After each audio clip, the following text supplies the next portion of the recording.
Olá, ouvintes! Fazemos parte do projeto Craniofacial pela Universidade Federal de Sergipe e hoje vamos conversar com a nossa convidada, professora doutora Maria Natália Leite de Medeiros Santana, sobre sinais e sintomas da disfunção velofaríngea. Oi, pessoal, tudo bem com vocês? Muito obrigada pelo convite. Vamos conversar um pouquinho sobre fala e função velofaríngea hoje. O que é função velofaríngea? Quando adequada, como ela acontece? Antes de responder o que é função velofaríngea, precisamos saber quais os componentes responsáveis por essa função. Se pensarmos no nome velofaríngeo, velo diz respeito ao véu palatino ou palato mole, que é a parte mole do céu da boca, enquanto que faríngeo diz respeito às paredes laterais e posterior da faringe, que formam a nossa garganta.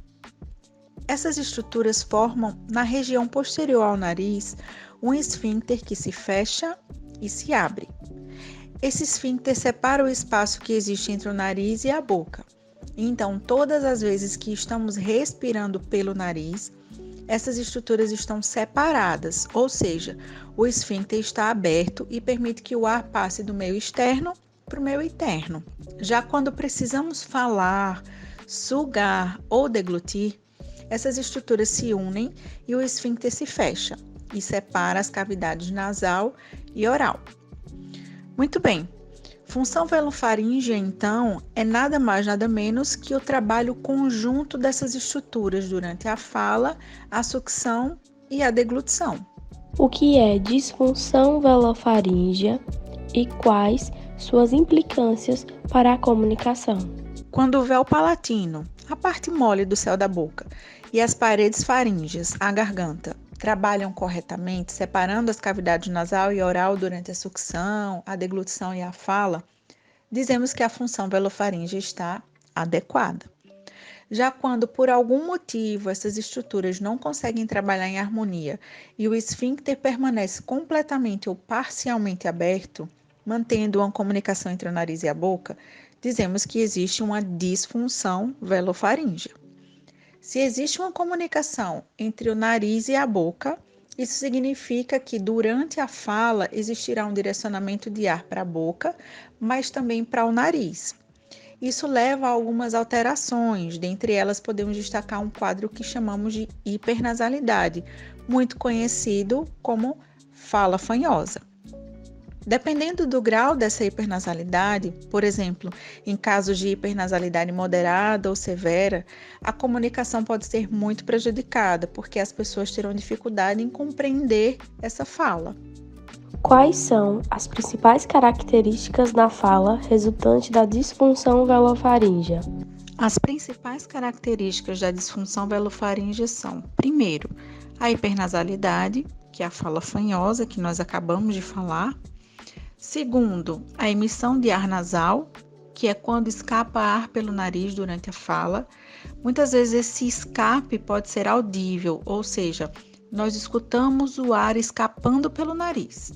Outras vezes ele não é audível, mas nós conseguimos visualizá-lo por meio de um teste simples com espelho que realizamos na clínica fonoaudiológica. E terceiro, nós temos a fraca pressão intraoral. Então, explicando aqui, muitos sons do português são produzidos com pressão dentro da boca, como P, T, Q. Essa pressão acontece porque durante a articulação desses sons, o ar que sai do pulmão é direcionado diretamente para a boca. Quando parte desse ar é direcionado para o nariz, a pressão dentro da boca diminui, ela fica fraca. E muitas vezes esse som é emitido de maneira semelhante a um M ou um N, caracterizando a fraca pressão intraoral. Como diferenciar insuficiência de incompetência velofaríngea? A insuficiência velofaríngea acontece quando existe uma alteração na estrutura. Um exemplo muito clássico é o véu palatino curto. Quando o palato mole está curto, por mais que ele tente realizar um movimento esfinctérico de maneira adequada e se encontrar com as paredes laterais e posterior da faringe, ele não consegue porque a sua extensão é curta. Ou seja, aqui existe uma insuficiência de tecido muscular para realizar a atividade. Já no caso da incompetência velofaríngea, não existe alteração na estrutura. O véu palatino está íntegro, mas não consegue trabalhar de maneira adequada por um problema que envolve questões neuromusculares. Então, sua capacidade de trabalho fica diminuída. Nesses casos, nós dizemos que existe uma incompetência muscular, provocada por quadros neurológicos, por exemplo. A terapia fonoaudiológica para a correção da disfunção velofaríngea é indicada para os dois tipos de erros, incompetência e insuficiência. Uma vez que a insuficiência velofaríngea diz respeito a um problema na estrutura, a terapia fonoaudiológica não terá efeito sobre esses casos. É um mito a afirmação de que o véu palatino terá a sua extensão aumentada com a fonoterapia. Para isso, é necessária uma cirurgia, chamada palatoplastia, ou, em alguns casos, a utilização de uma prótese de palato com bulbo faríngeo. E aí sim, na utilização dessa prótese, faz-se necessária a fonoterapia para auxiliar na produção adequada da fala. Nos casos de incompetência velofaríngea, dependendo da causa dessa incompetência, a fonoterapia pode ser muito benéfica e trazer resultados importantes para o paciente. Já em outros casos, o paciente pode necessitar de uma prótese elevadora de palato para auxiliar no funcionamento velofaríngeo. Quais opções não cirúrgicas estão disponíveis na reabilitação da disfunção velofaríngea? A indicação não cirúrgica para o tratamento da disfunção velofaríngea é por meio da prótese de palato com bulbo faríngeo. No entanto, essa indicação vai depender das características que nós já falamos anteriormente, que o paciente apresente com relação à mobilidade de paredes faríngeas, com relação à extensão do palato.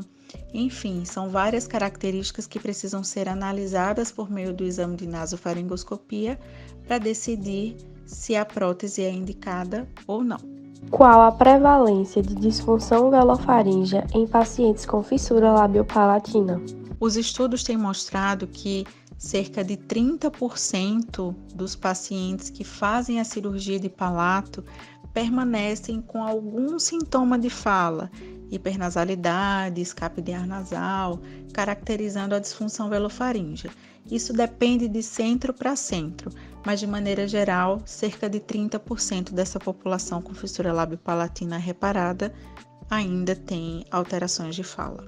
Como a equipe multiprofissional atua nos casos cirúrgicos? Nos casos cirúrgicos, o fonoaudiólogo atua junto à equipe de cirurgia plástica ou mesmo junto ao cirurgião bucomaxilofacial, considerando que em alguns centros este é o profissional que realiza as cirurgias de lábio e palato dos pacientes.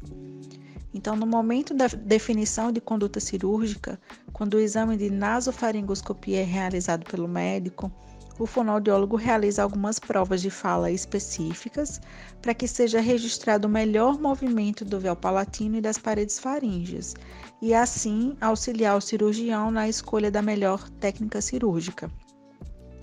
O fonoaudiólogo também direciona os exames de videofluoroscopia da fala no intuito de ter os registros do funcionamento do mecanismo velofaríngeo, a função velofaríngea que nós conversamos no início desse vídeo.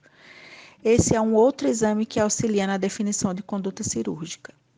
Quais exames são considerados padrão ouro para avaliar a função velofaríngea? O exame considerado padrão ouro para avaliar a função velofaríngea é o exame de nasofaringoscopia. No entanto, outros exames complementares podem acontecer, como a videofluoroscopia da fala, a nasometria e a técnica fluxopressão. Muito obrigada pelas perguntas, espero ter esclarecido algumas dúvidas e caso outras dúvidas surjam, fico à disposição para responder nos comentários desse vídeo. Um abraço a todos. Agradecemos a sua atenção e esperamos que esse podcast tenha sido enriquecedor. Organização: Dalva Larissa Cruz Carvalho, Gilvano Carmo de Andrade Júnior, Ismael Braga Rodrigues, Natália Moraes Silva Souza e Raquel dos Santos Gonçalves. Orientação: professora doutora Maria Natália Leite de Medeiros Santana. Apoio: ProEx.